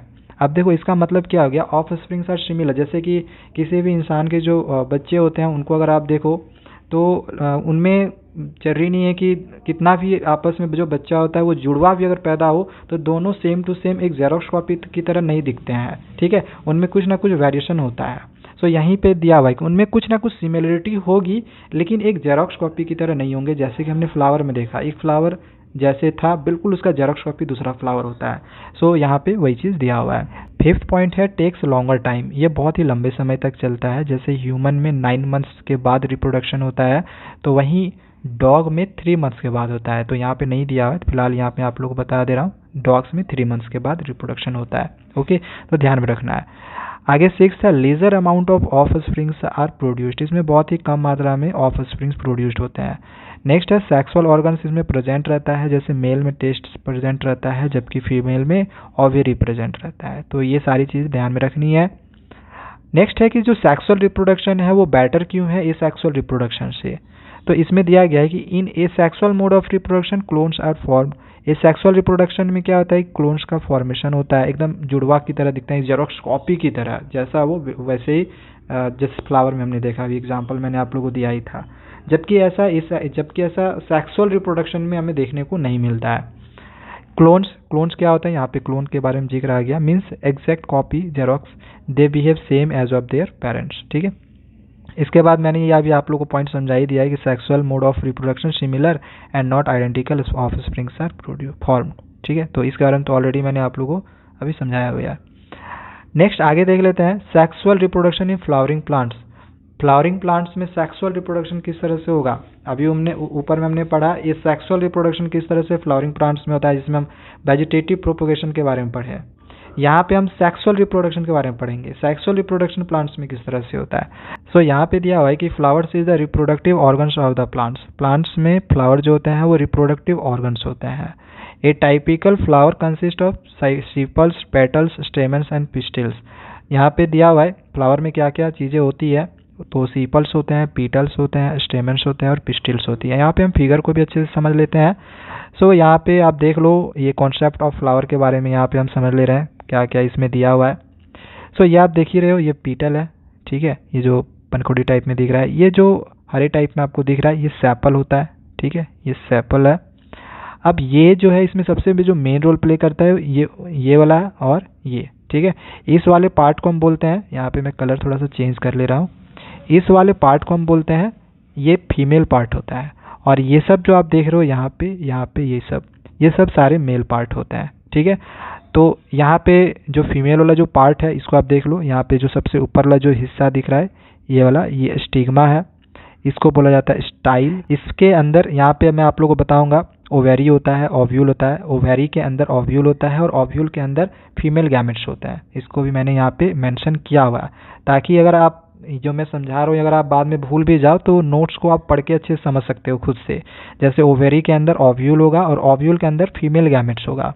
पिस्टिल क्या होता है, फीमेल पार्ट होता है, ठीक है। इस प्लांट का इस जो फ्लावर दिख रहा है आपको, इस फ्लावर का यहाँ पे ये फीमेल पार्ट है पिस्टिल। पिस्टिल का और भी बहुत सारा नाम है, यहाँ पे आप नाम देख लो, जैसे कार्पेल, गाइनोशियम, ठीक है। तो ये सब नाम है। पिस्टिल को ही यहाँ पे कार्पेल भी बोला जाता है, गाइनोशियम भी बोला जाता है, ध्यान रखना। इसके बाद एंथर के बारे में भी हम आप लोग को बताएंगे। यहाँ पे ये सब जो आप देख रहे हो ये एंथर है। इससे पहले हम यहाँ पे देख लेते हैं पिस्टिल के अंदर आप लोगों को क्या क्या यहाँ पे देखने को मिल रहा है। तो स्टिग्मा, स्टाइल, ये वाला जो आप दिख रहे हो इसी को बोला जाता है पॉलन ट्यूब, ठीक है। आगे और इसमें क्या क्या है, तो ये वाला पार्ट हम यहाँ पे देख लेते हैं, इसको बोला जाता है एंथर, ठीक है। और ये इसका फिलामेंट है। अगर हम यहाँ पे देखें तो ये जो आपको यहाँ पे दिख रहा है, ठीक है, यही वाला यहाँ पे मैंने बनाया हुआ है। स्टिग्मा सबसे ऊपर वाला ये है स्टाइल और ये है ओवेरी। ओवरी के अंदर इसके अंदर आपको क्या मिलेगा, ओव्यूल मिलेगा और ओव्यूल के अंदर आप लोग को मिलेगा फीमेल गैमेट्स, ठीक है। तो ये हो गया। अब इसको समझ लेते हैं। यहाँ पे जो एंथर और फिलामेंट दिया हुआ है इसको भी हम यहाँ पे समझ लेते हैं। इसका जो फिगर है डायग्राम यहाँ पे हम लिए हुए हैं। एंथर और फिलामेंट ये तो आप समझ ही रहे हो, ये एंथर है और ये वाला क्या है, ये फिलामेंट है। अब इस एंथर के अंदर क्या होता है, इस एंथर के अंदर होता है, यहाँ पे मैंने सारी चीज़ें मेंशन की हुई है। एंथर के अंदर होता है पोलन सैक्स और पोलन सैक्स के अंदर होता है पोलन ग्रेन्स और पोलन ग्रेन्स के अंदर होता है मेल गैमेट्स, ठीक है, ध्यान रखना। पोलन ग्रेन्स के अंदर होता है मेल गैमेट्स। पोलन ग्रेन्स किस तरह से दिखता है, तो यहाँ पे देखो ये है पोलन ग्रेन्स, ये बिल्कुल कोरोना वायरस की तरह ही आप लोग को दिख रहा होगा, ठीक है। इसको भी यहाँ पे हम देख लेते हैं। सो ये हो गया एंथर। एंथर के अंदर आप लोग को मिलेंगे इस तरह से पॉलन सैक्स। पॉलन सैक्स के अंदर आप लोगों को मिलेंगे पॉलन ग्रेन, और पॉलन ग्रेन के अंदर ये वाला जो दिख रहा है ये पॉलन सैक्स, और इसके अंदर आपको पॉलन ग्रेन मिलेंगे, और पॉलन ग्रेन के अंदर होते हैं मेल गैमेट्स, ठीक है। तो ये है स्ट्रक्चर स्टेमेन का, ये स्टेमेन है, ठीक है, इसको बोला जाता है स्टेमेन। सो ध्यान में रखना इस चीज़ को। सो ये हो गया कॉन्सेप्ट। डायग्राम से मैंने आप लोग को ये कॉन्सेप्ट बताया कि क्या पार्ट में, क्या फ्लावर में जो पार्ट है उसमें क्या क्या चीज़ें होती है। और लीफ तो आप समझ ही रहे हो, स्टीम आप समझ ही रहे हो, इसको बताने का ज़रूरत ही नहीं है, ये सब लीफ और स्टीम है, ठीक है। यहाँ पे दिया stamen is male part also known as androecium. Stamen जो होता है वो मेल पार्ट होता है जिसे हम एंडोशियम भी कहते हैं। इसमें फीमेल पार्ट को हम कार्पेल और गाइनोशियम कहते हैं, और मेल पार्ट को हम एंडोशियम कहते हैं, ठीक है। अच्छा, ऐसा होता है कि इंसान में, हम लोग में देखा जाए तो एक ही टाइप का हम लोग के अंदर जेंडर होता है, ठीक है। एक ऑर्गेनिज्म में, ह्यूमन में एक ही टाइप का जेंडर होता है, लेकिन फ्लावर में, एक ही फ्लावर में देखा जाए तो दो टाइप के यहाँ पे जेंडर है। यहाँ पे हम देख रहे हैं फीमेल भी है, ठीक है, यहाँ पे देख रहे हैं फीमेल भी है, और यहाँ पे देख रहे हैं यहाँ मेल भी है, ठीक है। तो ऐसा ये जो होता है इसी को लेके हम आगे पढ़ने वाले हैं टाइप्स ऑफ फ्लावर्स के बारे में, ठीक है। फ्लावर के जो टाइप होते हैं वो दो प्रकार के होते हैं। पहला जो यहाँ पे दिया हुआ है वो है बाइसेक्सुअल। इसमें क्या होता है कि दोनों मेल और फीमेल रिप्रोडक्टिव पार्ट्स उसमें प्रेजेंट रहते हैं, जैसे कि अभी हमने फ्लावर में देखा, ठीक है। लेकिन कुछ फ्लावर ऐसे भी होते हैं जिसमें एक ही फ्लावर में मेल या फीमेल होगा, ठीक है, एक ही फ्लावर में फीमेल होता है, ठीक है। जैसे यहाँ पे हम यूनिसेक्सुअल में देखते हैं, आइदर मेल और female reproductive part is present, या तो मेल या तो फीमेल रिप्रोडक्टिव पार्ट प्रेजेंट होगा यूनिसेक्सुअल में। बाइसेक्सुअल में मेल फीमेल दोनों होगा, यूनिसेक्सुअल में एक ही होगा, या तो उसमें मेल होगा या तो फीमेल होगा, ठीक है। इसका एग्जाम्पल अगर हम देखें तो पपाया में, वाटरमेलन में और मेज में ये गुण पाया जाता है, जिसमें या तो उसमें मेल ही होगा या तो फीमेल ही होगा, ठीक है। और इसमें क्या होता है, इसमें क्रॉस पॉलिनेशन ऑकर्स करते हैं, जबकि इसमें सेल्फ पॉलिनेशन ऑकर्स होते हैं। और जैसे इसका एग्जांपल ले लो, हिबिस्कस जो प्लांट होता है या मस्टर्ड जो प्लांट होता है उसमें बाइसेक्सुअल होता है, ओके, यानी कि मेल फीमेल एक ही में दोनों होंगे, जैसे हमने अभी इसमें देखा, इसमें, ओके। तो यहाँ पे अब नाम आ गया सेल्फ पॉलिनेशन, क्रॉस पॉलिनेशन, यानी पॉलिनेशन के बारे में हम पढ़ने वाले हैं, क्या होते हैं पॉलिनेशन। चलो इसको देख लेते हैं। सो पॉलिनेशन को लेके यहाँ पे दिया गया है transference of pollen grains from anther of a flower to stigma of a flower, यानी ट्रांसफर होते हैं पॉलन ग्रेन्स एंथर, फ्लावर के एंथर से उसी फ्लावर के स्टिग्मा तक। यहाँ पे आपको मैं फिगर से अच्छे से समझा दे रहा हूँ, ट्रांसफर होते हैं, यहाँ से देख लेते हैं। देखो यहाँ पे ये क्या था, ये था यहाँ पे एंथर, तो इस एंथर से ये जो स्टिग्मा है, ये वाला जो स्टिग्मा था यहाँ पे देख लो, ये स्टिग्मा था, तो यहाँ पे इसमें से जो पॉलन ग्रेन्स होते हैं यहाँ से यहाँ तक ट्रांसफ़र होते हैं, ठीक है। अब ट्रांसफ़र होंगे तो ऐसे ही तो होंगे नहीं, खुद नहीं ऊपर चले जाएगा, या तो एयर या फिर किसी इंसेक्ट के कारण ही यहाँ से वहाँ तक वो पॉलन ग्रेन्स ट्रांसफ़र होंगे, ओके। सो ये यहाँ पे दिया हुआ है पॉलिनेशन को लेकर। पॉलिनेशन क्या होते हैं, तो ट्रांसफ़र होते हैं पॉलन ग्रेन्स एंथर से स्टिग्मा तक किसी फ्लावर में। आगे टाइप्स ऑफ पॉलिनेशन है। पॉलिनेशन के कितने प्रकार होते हैं, तो दो प्रकार हैं। पहला टाइप है सेल्फ पॉलिनेशन, दूसरा है क्रॉस पॉलिनेशन। सेल्फ पॉलिनेशन क्या होता है और क्रॉस पॉलिनेशन क्या होता है, तो इसको भी देख लेते हैं। सो यहाँ पे सेल्फ पॉलिनेशन को लेके यहाँ पे जो भी चीज़ें दी हुई है इसको मैं आप लोगों को समझा दे रहा हूँ, पढ़ूंगा थोड़ा सा लेट भी होगा क्योंकि लंबा है, तो यहाँ पे मैं आप लोगों को समझा दे रहा हूँ। सेल्फ पॉलिनेशन में, सेल्फ पॉलिनेशन में क्या होगा, जैसे कि मान के चलो किसी भी प्लांट का ये एक फ्लावर है, ठीक है, सेल्फ पॉलिनेशन के लिए मैं यहाँ पे बता रहा हूँ। तो ये एक ही प्लांट है और इस प्लांट में ये जो यहाँ पे प्लांट है तो ऑब्वियसली इसमें स्टिग्मा और एंथर दोनों ही रहेगा। तो एक ही प्लांट में यहाँ पे मेल और फीमेल दोनों ही फ्लावर है, तो ऑब्वियसली इसमें मेल और फीमेल दोनों ही यहाँ पे आपको ऑर्गन्स मिल जाएंगे, ठीक है। तो मेल का जो ऑर्गन था वो हमने अब देखा, अभी हमने पढ़ा एंथर था, और उसमें हमने पढ़ा स्टिग्मा फीमेल वाला में, ठीक है। स्टिग्मा एंथर से स्टिग्मा में जाता है, एंथर से स्टिग्मा में आता है, ठीक है। या तो एक ही फ्लावर में, उसी फ्लावर में, सेम फ्लावर में एंथर से स्टिग्मा में जाएगा, या तो किसी प्लांट में दूसरा भी फ्लावर तो होगा, तो यहाँ पे वही चीज़ दिया हुआ है कि उसी फ्लावर से किसी दूसरे फ्लावर में यहाँ पे आ रहा है, क्या आ रहा है, ये एंथर से स्टिग्मा में जा रहा है, ठीक है, एंथर से स्टिग्मा में ट्रांसफर हो रहा है पॉलन ग्रेन। क्या ट्रांसफर हो रहा है, पॉलन ग्रेन, ठीक है। जबकि क्रॉस पॉलिनेशन में क्या होता है, तो इसको हम यहाँ पे देख लेते हैं। क्रॉस पॉलिनेशन में 2 प्लांट में भी ये चले जाता है, ठीक है, सेम प्लांट में तो रहता ही है, साथ ही वो दूसरे प्लांट में भी चला जाता है। जैसे यहाँ पे देख लो, इसका जो एंथर था, इसमें से जो पॉलन ग्रेन्स निकला वो इस वाले स्टिग्मा के पास आ गया, चाहे इसका वाला इसके पास आ गया या फिर इसका वाला इसके पास आ गया, तो दूसरे प्लांट के साथ इसका ट्रांसफ़र होता है, पॉलन ग्रेन्स का ट्रांसफ़र होता है। जबकि इसमें क्या होता है कि सेम टाइप्स के फ्लावर्स में उसका ट्रांसफ़र होता है। तो ये फर्स्ट पॉइंट यहाँ पे दिया हुआ था। ओके, सेकेंड दिया हुआ है कि no external pollinating agent required, इसके लिए कोई भी एक्सटर्नल पॉलिनेटिंग एजेंट रिक्वायर्ड जरूरी नहीं है। जबकि इसमें दिया हुआ है कि एक्सटर्नल पॉलिनेटिंग एजेंट रिक्वायर्ड, मतलब जरूरी है। थर्ड दिया हुआ है कि hardly wastage of pollen grains, इसमें बहुत ही कम, मुश्किल से ही पॉलन ग्रेन्स का वेस्टेज होता है, जबकि क्रॉस पॉलिनेशन में बहुत ज़्यादा पॉलन ग्रेन्स का वेस्टेज होता है। फोर्थ पॉइंट दिया हुआ है कि pollen grains are produce in less quantity, इसमें पॉलन ग्रेन्स का जो प्रोडक्शन होता है बहुत ही कम होता है, जबकि इसमें पॉलन ग्रेन्स का जो फॉर्मेशन होगा वो बहुत ही ज़्यादा मात्रा में होगा, ठीक है। सो ये हो गया सेल्फ पॉलिनेशन और क्रॉस पॉलिनेशन। चलो आगे देख लेते हैं, प्रोसेस ऑफ सीड फॉर्मेशन। तो ये क्या होता है, सो इसमें सीड का फॉर्मेशन किस प्रकार से होता है ये हमें पढ़ना है, सीड से किस प्रकार से उसमें प्लांट निकलता है, इन सभी प्रोसेस को लेके पढ़ना होगा। पॉइंट इसमें देख लेते हैं, pollen grains produced in the anther are transferred to the stigma of flower through agents like air, water और एनिमल्स। ये हमने ऑलरेडी अभी पढ़ा है कि जो पॉलन ग्रेन्स है वो एंथर से ट्रांसफ़र होकर स्टिग्मा में जाता है, ठीक है। यहाँ पे कुछ एजेंट्स के नाम दिए हुए, जैसे एयर, वाटर और एनिमल्स के थ्रू हुई ये पॉलन ग्रेन्स एंथर से स्टिग्मा में जाएंगे, ठीक है। यहाँ पे देख लो, ये जो फिगर है, ये यहाँ पे मैंने फिगर बनाया हुआ है पॉलन ग्रेन्स का, ठीक है, ये आता है यहाँ पे स्टिग्मा में। ओके, नेक्स्ट आगे दिया हुआ है कि pollen grains germinate and form pollen tubes which pass style to reach up to the ovules present in the ovary. Pollen grains germinate होता है और फॉर्म करता है पॉलन ट्यूब्स का, जो कि स्टाइल से पास होते हुए कहाँ जाता है, ओव्यूल्स में, जो कि ओवेरी में प्रेजेंट रहता है, ठीक है।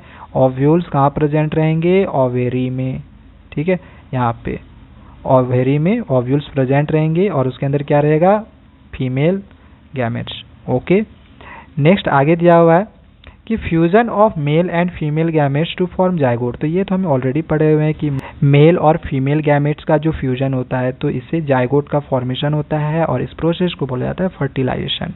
ओके, यहाँ पे हमने ऑलरेडी इस चीज़ को देखा हुआ है। नेक्स्ट आगे दिया हुआ है जायगोट क्या है, zygote is produced inside the ovary, ovary के अंदर जायगोट का फॉर्मेशन होता है। From zygote a new individual develops, और जायगोट से नया इंडिविजुअल डेवलप करता है। यहाँ पे हम फिगर में भी इस चीज़ को अच्छे से समझ सकते हैं, ठीक है।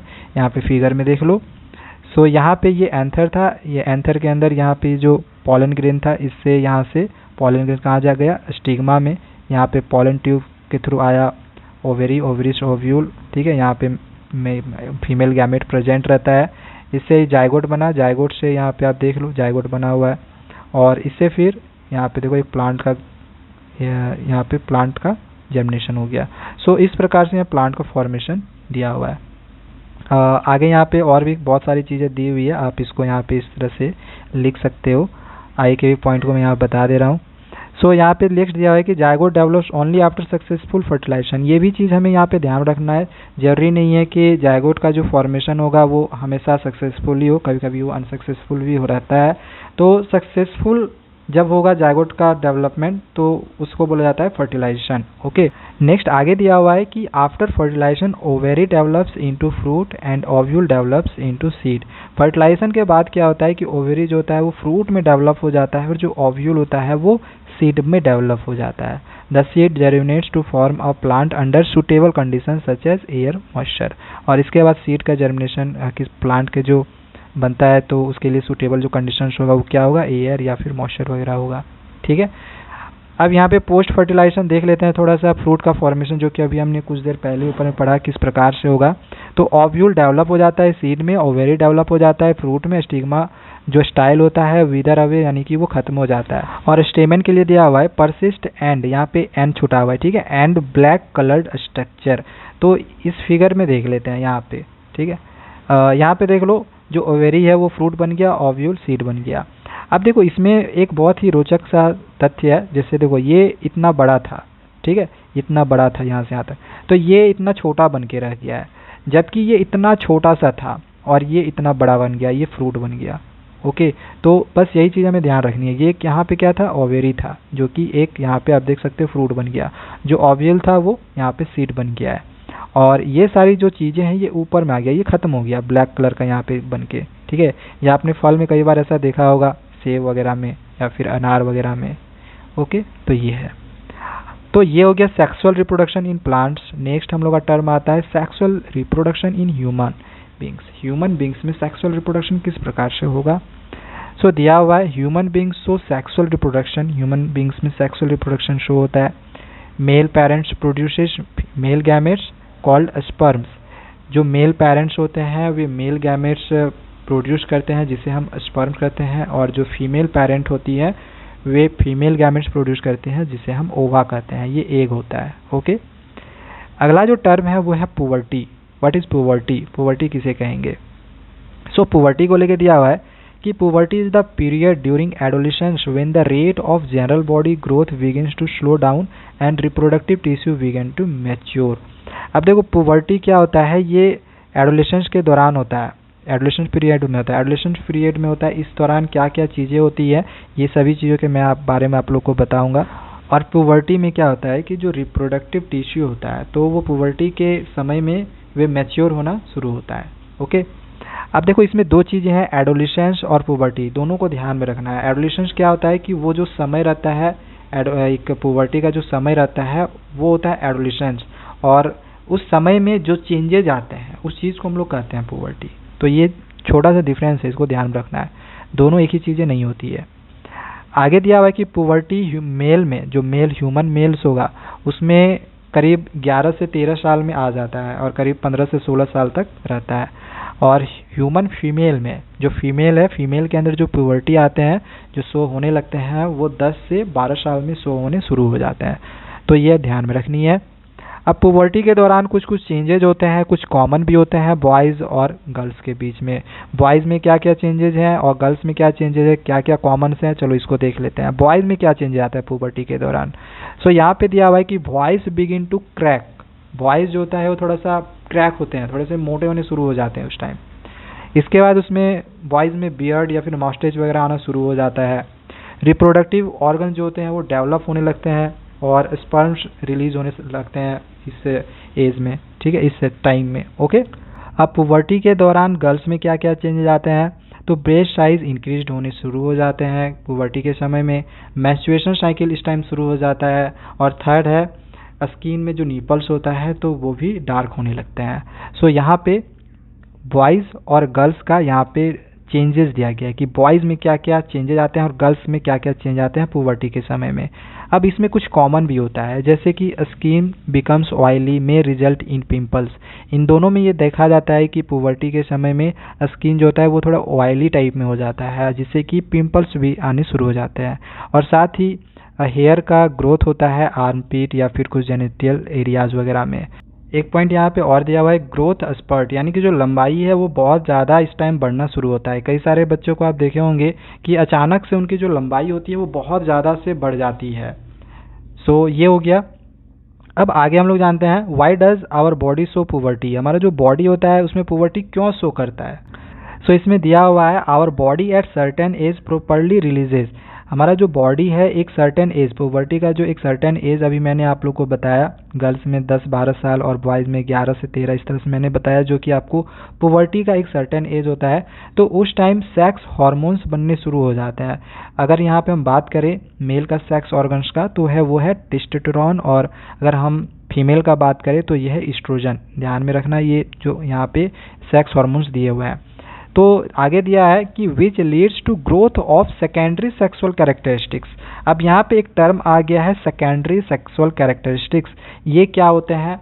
ये दो तरह का होता है, एक सेकेंडरी सेक्सुअल कैरेक्टरिस्टिक्स और दूसरा होता है प्राइमरी सेक्सुअल कैरेक्टरिस्टिक्स।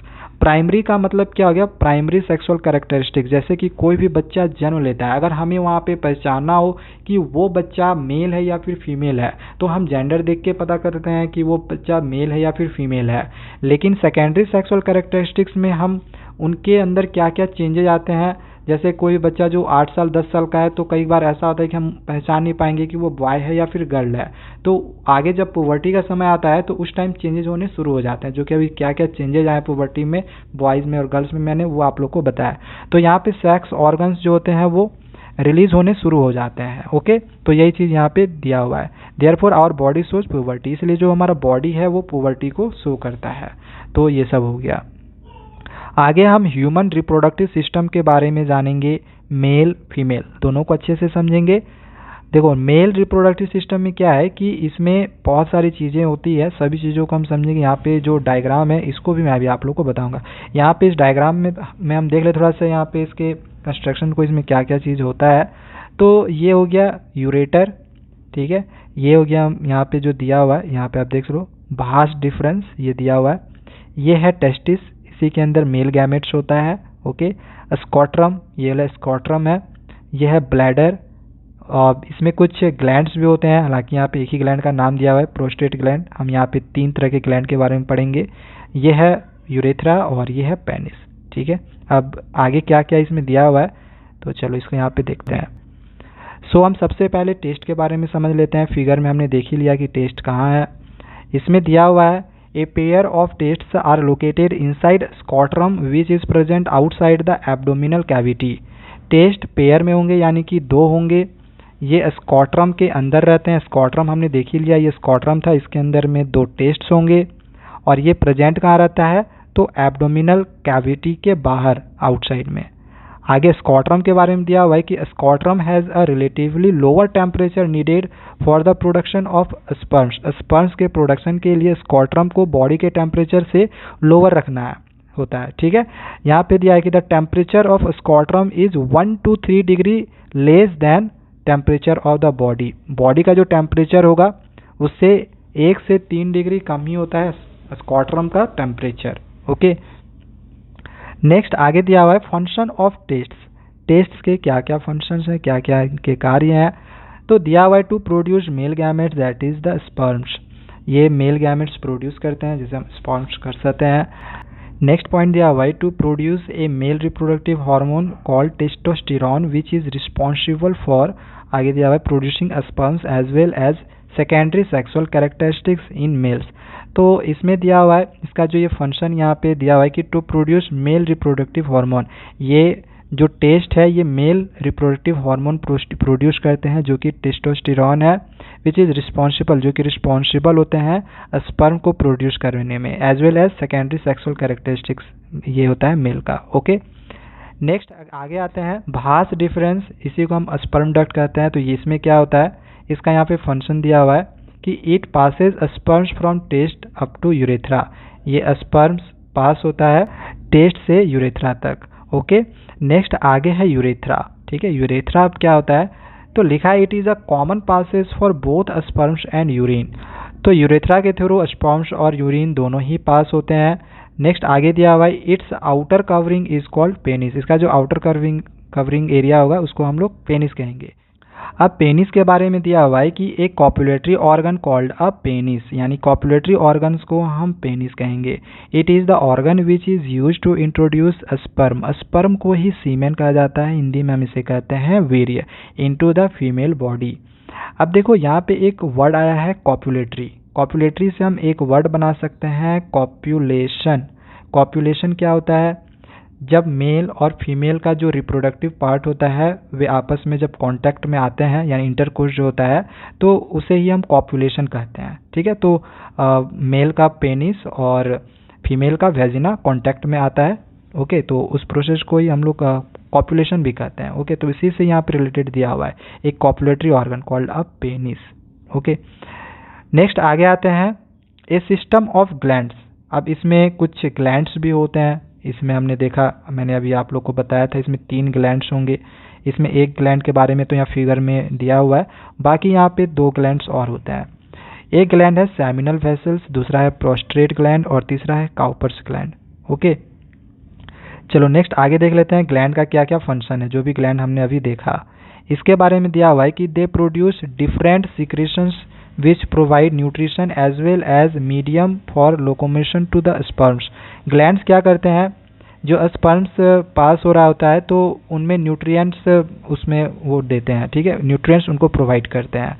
सो ध्यान रखना है, ग्लैंड्स का काम है न्यूट्रिशन को प्रोवाइड करना। नेक्स्ट आगे दिया हुआ है फीमेल रिप्रोडक्टिव सिस्टम। तो मेल रिप्रोडक्टिव सिस्टम तो हम लोग का पूरा खत्म हो गया, फीमेल रिप्रोडक्टिव सिस्टम में हम आ गए हैं। तो फीमेल रिप्रोडक्टिव सिस्टम में क्या क्या होता है तो इसे भी हम देख लेते हैं। सो यहाँ पे ओवेरी है, इसे भी ओवेरी कहेंगे, 2 ओवेरी रहता है।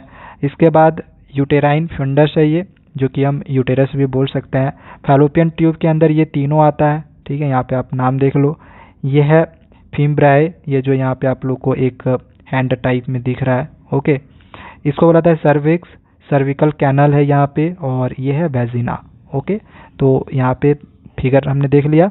यहाँ पे इसके फंक्शन को भी देख लेते हैं। ओवेरी, ओवेरी में क्या है, a pair of ovary is almond shape. जो ओवेरी का जो शेप होता है एक बादाम के शेप में आप लोग को यहाँ पे दिख रहा होगा, ठीक है, वही है। Present inside the abdominal cavity, abdominal cavity के अंदर में ये पाया जाता है। तो यहाँ पे हमें ध्यान में रखना है कि जो ओवेरी होते हैं वो पेयर में होते हैं, 2 होते हैं, और ये एक आलमंड शेप। ओवेरी का क्या क्या फंक्शन है, फंक्शन हमें ध्यान में रखना है। सो ओवेरी का फर्स्ट फंक्शन दिया हुआ है टू प्रोड्यूस एंड रिलीज ओवा। ओवेरी ओवा प्रोड्यूस करता है और रिलीज करता है। ओवा का प्लूरल होता है ओवम, और ये सिंगुलर होता है, ठीक है, सिंगुलर ओवा, ओवम हो गया प्लूरल। तो यहाँ पे छोटी छोटी चीज़ें भी हैं जो कि हमें ध्यान में रखनी होंगी। कई बार बच्चे इससे कंफ्यूज्ड भी हो जाते हैं, ओवा क्या होता है, ओवम क्या होता है, कहीं ये दोनों अलग अलग चीज़ें तो नहीं है, वही चीज़ है, ओवा भी वही है, ओवम भी वही है, और इसी को बोला जाता है एग भी, ठीक है, ओवा ही एग है। ओके, सेकेंड दिया हुआ है कि to produce female reproductive hormones estrogen and progesterone. Ovary क्या करता है, प्रोड्यूस करता है फीमेल रिप्रोडक्टिव हॉर्मोन्स को, जैसे कि एस्ट्रोजन हो गया और प्रोजेस्टेरॉन हो गया, ठीक है। 2 फंक्शन हो गया, पहला कि ओवा को वो प्रोड्यूस करेगा और रिलीज करेगा, दूसरा फीमेल रिप्रोडक्टिव हार्मोन जो कि जैसे कि एस्ट्रोजन और प्रोजेस्टेरॉन को वो प्रोड्यूस करता है। ओके, नेक्स्ट आगे आते हैं।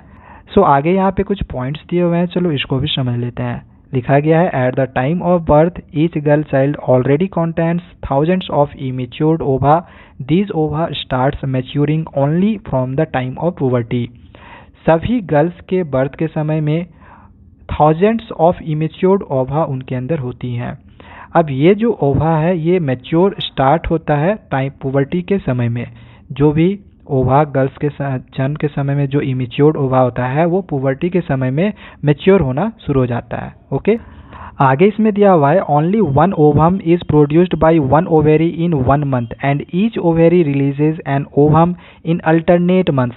The release of an ovum from the ovary into the abdominal cavity is known as ovulation. अब देखो इसमें क्या दिया हुआ है, यहाँ पे हमने पढ़ा ओवा का जो प्लूरल फॉर्म होता है वो होता है ओवम, तो एक का यहाँ पे बात किया गया है एक ही ओवम का, तो इसी वजह से ओवम प्लूरल। अगर इसमें एक से ज़्यादा रहता है तो ओवा रहता है। तो हर मंथ में एक ही ओवम जो होता है वो प्रोड्यूस्ड करता है ओवेरी। ओके, सो ये चीज़ यहाँ पे मेंशन की हुई है। इसके बाद यहाँ पे ओव्यूलेशन के बारे में बताया गया है कि ओव्यूलेशन क्या होता है कि जो भी ओवम रिलीज हुआ ओवेरी से तो इसी को बोला जाता है, ओवेरी से ओवम को रिलीज होना, इस प्रोसेस को हम कहेंगे ओव्यूलेशन। ठीक है, और 1 महीना में एक ही ओवम रिलीज करता है। तो आपको पता ही अभी स्टार्टिंग मैंने बताया था कि 2 ओवेरी होता है, तो प्रत्येक ओवेरी से एक एक हर मंथ में, एक मंथ में एक ओवेरी से एक ओवम निकलेगा और दूसरे ओवेरी से दूसरा ओवम फिर अगले मंथ में निकलेगा। तो ये अल्टरनेट जो होता है वो चलता रहता है मंथ वाइज। ओके, सो ये हो गया। नेक्स्ट आगे जो दिया हुआ है वो है oviduct or fallopian tube. Oviduct या फिर फैलोपियन ट्यूब क्या होता है, ओविडक्ट फैलोपियन ट्यूब दोनों एक ही चीज़ है, यहाँ पे आप देख सकते हो।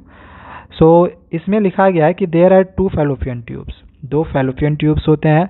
The end lying close to the ovary has finger like structures called fimbriae. अब ये क्या होता है, यहाँ पे मैंने अभी आप लोग को समझाया भी था ये वाला चीज़ फिम्ब्राई। ठीक है, सो ये हो गया, ये फैलोपियन ट्यूब है, एक इधर और एक इधर, ओके, दोनों तरफ रहता है। तो यही चीज़ यहाँ पे लिखा हुआ है। अब इसका क्या फंक्शन है, फैलोपियन ट्यूब्स का क्या फंक्शन है, तो इसके बारे में दिया गया है। Receives the egg produced by the ovary and transfer into the uterus. जो भी एग प्रोड्यूस्ड होता है तो वो रिसीव करता है, ठीक है। Receives the egg produced by the ovary, ovary जो भी एग को प्रोड्यूस्ड किया तो वो फैलोपियन ट्यूब्स जो होता है वो रिसीव करता है और उसको ट्रांसफर कहाँ करता है, यूटेरस में, ठीक है। आगे है fusion of gametes takes place here, और साथ ही यहाँ पे गैमेट्स का फ्यूजन होता है फैलोपियन ट्यूब में, जिसे हम फर्टिलाइजेशन भी कहते हैं, ओके। नेक्स्ट है यूटेरस। यूटेरस क्या होता है, तो ये एक बैग लाइक स्ट्रक्चर होता है जहाँ पे बेबी का डेवलपमेंट होता है, okay. Uterus opens into vagina through cervix. अब ये सारी चीज़ें क्या है, ऊपर मैंने आप लोगों को बता ही दिया था, ये सारा यहाँ पे दिया हुआ है मेंशन। सर्विक्स क्या है, वेजिना क्या होता है, okay. The narrow and of the uterus is called cervix. Cervix क्या होता है, जो यहाँ पे नैरो टाइप का आपको एंड में यूटेरस दिख रहा है, तो बस यही यहाँ पे सर्विक्स दिया हुआ है, ठीक है। ये ठीक है, तो ये यहाँ पे फंक्शन दिया हुआ था फैलोपियन ट्यूब्स का। और इसके बाद फिर हम यूटेरस के बारे में देखें कि यूटेरस यहाँ पे क्या होता है, लेकिन यूटेरस का क्या फंक्शन है, क्या कार्य करता है यूटेरस, इसको देख लेते हैं। सो यूटेरस के फंक्शन में दिया हुआ है, the embryo formed in the fallopian tubes comes down and gets attached to the endometrium, यानी कि इम्प्लांटेशन होता है, and develops for the next 9 months till the baby is delivered. So यहाँ पे दिया हुआ है यूटेरस के बारे में, यूटेरस क्या फंक्शन करता है, तो यूटेरस में बेबी का डेवलपमेंट होता है 9 महीनों तक, ठीक है। द एम्ब्रियो फॉर्म करता है, fallopian tubes comes down attach to the endometrium, endometrium से ही अटैच रहता है। यहाँ पे इंडोमेटेरियम यहाँ पे नहीं दिख रहा होगा, कहाँ है आपको मैं यहाँ पे दिखा दे रहा हूँ, यहाँ पे इंडोमेटेरियम, ठीक है, यहाँ पे आप इस चीज़ को देख सकते हो, ओके। तो इससे ही अटैच्ड होता है, ओके। तो ये हो गया।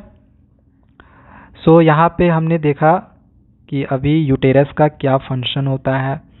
आगे वेजिना का क्या रोल है, तो इसमें दिया हुआ है कि the vagina is a muscular tube, ये एक मस्क्यूलर ट्यूब होता है, through which the baby is delivered, जहाँ से बेबी का डिलीवर्ड होता है, जहाँ से बेबी मतलब निकलती है, at the end of the months के 9 months खत्म होने के बाद। It also serves as the canal for receiving the sperms at the time of copulation, copulation के समय में ये स्पर्म्स को रिसीव भी करती है, ओके।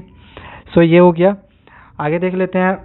अब यहाँ पे एक का बात किया गया था जो ओवम था, ठीक है, जो ओवा था, इसके बारे में हमने देखा। तो अगर वो फर्टिलाइज्ड हो जाता है, ठीक है, अब जरूरी नहीं है कि सारा एग फर्टिलाइज्ड होगा, कुछ एग ऐसा भी होता है जो फर्टिलाइज्ड नहीं होता है, ठीक है, और कुछ एग फर्टिलाइज्ड भी होगा। तो फर्टिलाइज्ड एग के साथ क्या होता है, इसमें लिखा हुआ है, the fertilized egg called zygote, जो फर्टिलाइज्ड एग होगा उसे हम जायगोट कहेंगे, इज प्लांटेड इन यूटेरस, जो कि यूटेरस में प्लांट हो जाता है और डेवलप्स होता है एम्ब्रियो में, ठीक है। आगे दिया हुआ है, the embryo gets nutrition, embryo कहाँ से न्यूट्रिशन प्राप्त करता है, तो मदर्स के ब्लड से, with the help of special tissue से, जिसका नाम है प्लेसेंटा, ओके। प्लेसेंटा का यहाँ पे कुछ फंक्शन दिया हुआ है, जैसे फर्स्ट है, it transfers oxygen, nutrients, water, hormones from mother to developing embryo. Placenta क्या करता है, तो ये ट्रांसफ़र करता है ऑक्सीजन को, न्यूट्रिएंट्स को, वाटर हॉर्मोन्स को मदर से, ठीक है, जो कि एम्ब्रियो में जाके ये डेवलप होता है। आगे दिया हुआ है, transfers waste from embryo into mother's blood, इसमें वेस्ट का ट्रांसफ़र भी होता है प्लेसेंटा, ठीक है, फ्रॉम एम्ब्रियो से मदर्स ब्लड में, ओके। अब नेक्स्ट पॉइंट दिया हुआ है, प्लेसेंटा प्रोड्यूसेस हार्मोन्स। अब प्लेसेंटा जो है हार्मोन्स भी प्रोड्यूस करता है, कौन कौन सा हार्मोन, तो एस्ट्रोजन, प्रोजेस्टेरॉन, जो कि जरूरी रहता है, नेसेसरी रहता है प्रेगनेंसी के लिए, ठीक है। तो ये हो गया प्लेसेंटा का, यहाँ पे हमने फंक्शन को देखा। अब दूसरा सवाल आता है कि यदि एग अब फर्टिलाइज्ड नहीं हो, ठीक है, तो क्या होगा। एग तो फर्टिलाइज्ड हुआ, वो क्या हुआ हमने देखा। अब एग अगर फर्टिलाइज नहीं हो तो क्या होगा। सो यहाँ पे दिया हुआ है, the uterus prepares itself every month to receives fertilized egg, जो यूटेरस है वो खुद को प्रिपेयर कर लेता है कि वो हर मंथ एक फर्टिलाइज्ड एग को क्या करेगा, रिसीव करेगा, ठीक है। The lining of the uterus becomes thick and spongy required to support the embryo, जो यूटेरस का जो लाइनिंग होता है वो थिक होता है, स्पॉन्गी होता है, जो कि एम्ब्रियो को सपोर्ट करने में वो मदद करता है, जरूरी होता है। ठीक है, नेक्स्ट पॉइंट दिया हुआ है, when fertilization had not taken place this lining is not needed any longer. यहाँ पे एक बहुत ही इंपॉर्टेंट ये लाइन दिया हुआ है कि जब फर्टिलाइजेशन नहीं हो, ठीक है, तो जो लाइनिंग होती है वो अब नहीं रहती है, वो टूट जाती है। ठीक है, अब जो लाइनिंग ब्रेक हो जाती है, जो टूट जाती है, वो वेजिना के थ्रू ब्लड के रूप में और म्यूकस के रूप में बाहर आ जाता है। और ये जो साइकिल होती है ये 28 डेज, प्रत्येक महीना में एक बार 28 डेज के बाद होता है। इस साइकिल को हम लोग कहते हैं मेंस्ट्रुएशन साइकिल, यानी मेंस्ट्रुएशन। ठीक है, अब यहाँ पे मेंस्ट्रुएशन को लेके कुछ कुछ चीज़ें दी हुई है, जैसे मेंस्ट्रुएशन फ्लो कंसिस्ट ऑफ, क्या क्या मेंस्ट्रुएशन के फ्लो, जब मेंस्ट्रुएशन फ्लो होता है तो उसके साथ क्या क्या चीज़ें निकल के आती हैं, तो ब्लड हो गया, म्यूकस है, टिश्यू फ्लूइड है, एपिथेलियल सेल्स है, ये सब। इसके बाद है मेंस्ट्रुअल जो साइकिल है उसकी ड्यूरेशन, वो कितने दिनों के बाद आती है। मेंस्ट्रुअल साइकिल की जो ड्यूरेशन है वो कितने दिनों के बाद फिर से दोबारा आती है, तो 24 to 35 डेज। ठीक है, और उससे के बाद वो जो होता है फिर से शुरू हो जाता है। इसके बाद दिया हुआ है मेंस्ट्रुअल फ्लो ड्यूरेशन, यानी ये कितने दिनों तक रहती है, तो 2 से 7 दिनों तक मेंस्ट्रुएशन फ्लो होता है। ओके, सो ये हो गया। अब आगे देखते हैं सेक्सुअल इंटरकोर्स। सेक्सुअल इंटरकोर्स के दौरान क्या क्या होता है। सबसे पहला पॉइंट दिया हुआ है कि during sexual intercourse the sperm travel through penis. Sexual intercourse के दौरान स्पर्म पेनिस के थ्रू ट्रेवल करता है। दूसरा है the vagina receives the penis during sexual intercourse. जो वेजिना है वो पेनिस को रिसीव करती है सेक्सुअल इंटरकोर्स के दौरान, और ये जो प्रोसेस है इसी को हम लोग कॉपुलेशन भी पढ़े हुए थे। ठीक है, कॉपुलेशन। थर्ड दिया हुआ है the sperms enter through vaginal passage. Sperms vaginal passage में मतलब इंटर्स करता है। इसके बाद आगे है the sperm travel upwards and reach the oviduct or fallopian tube where they encounter the egg.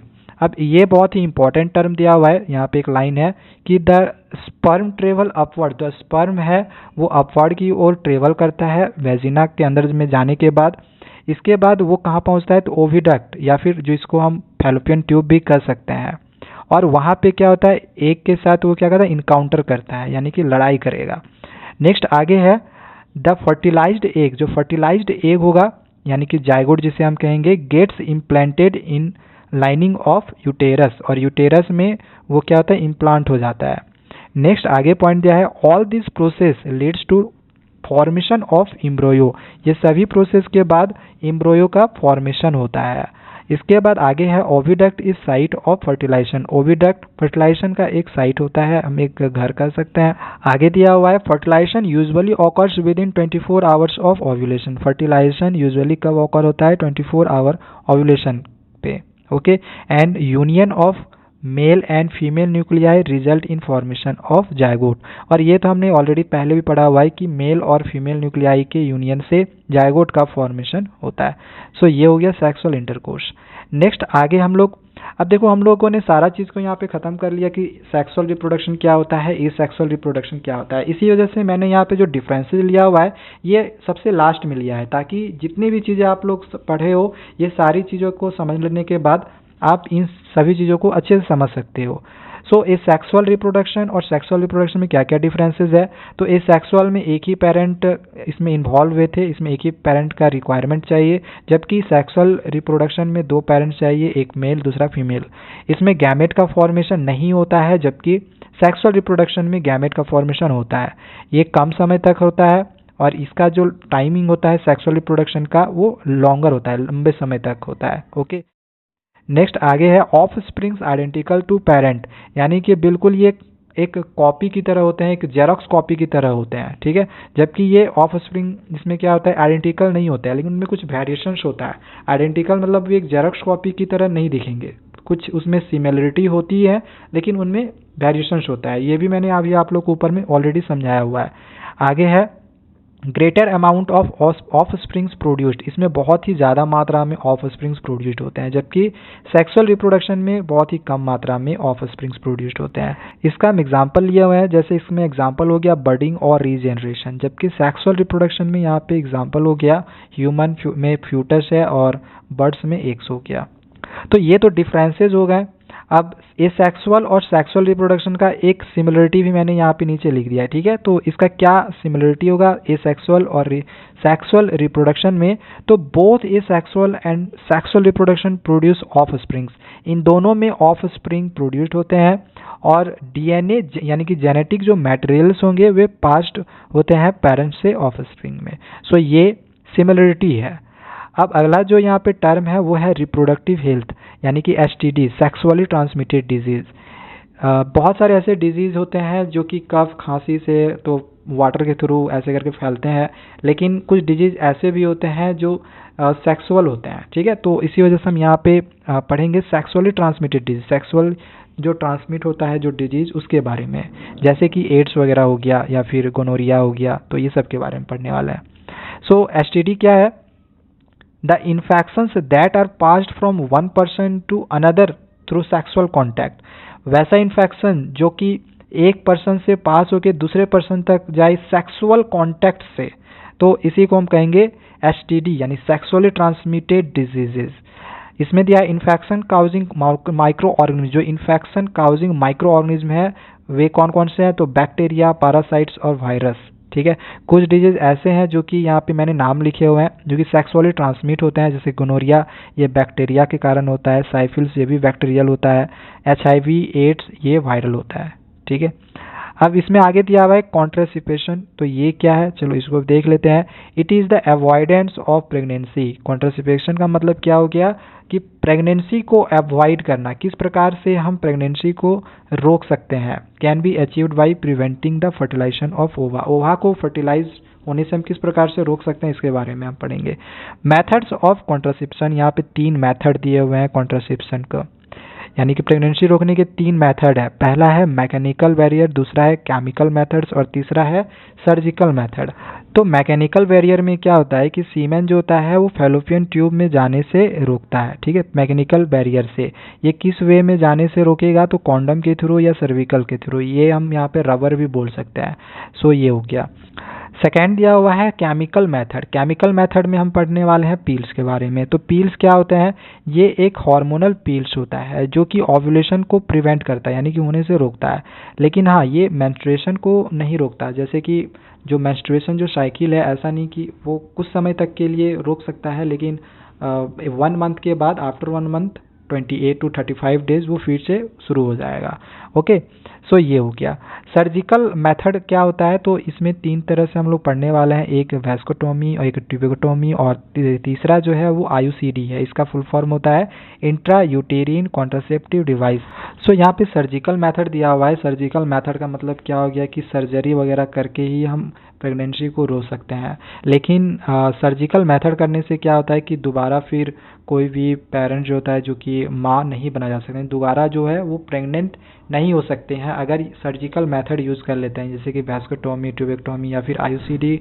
अगर वे इस मेथड का यूज़ करते हैं अगर वे, तो फिर आगे चल के कभी भी कोई भी जो फीमेल होंगी वो प्रेग्नेंट फिर नहीं हो पाएंगी। सो ये हम लोग का यहाँ पे पूरा चैप्टर ख़त्म होता है। चैप्टर थोड़ा सा लंबा था लेकिन मैंने कोशिश की है आप लोग को जल्दी जल्दी समझाने का। सो हाउ डू ऑर्गेनिज्म, ये जो चैप्टर है यहाँ पे पूरा खत्म होता है। नेक्स्ट वीडियो में हम और भी इसी तरह से चैप्टर्स को पढ़ते रहेंगे। तब तक आप चैनल को सब्सक्राइब करके रखें और इन नोट्स को आप लोग अच्छे से लिख लें, ताकि आप इन नोट्स को पढ़ के भी आप आसानी से किसी भी क्वेश्चंस के आंसर्स को आसानी से लिख सकते हो। सो हमारे चैनल को सब्सक्राइब करके रखिए और बने रहें हमारे साथ। Thank you.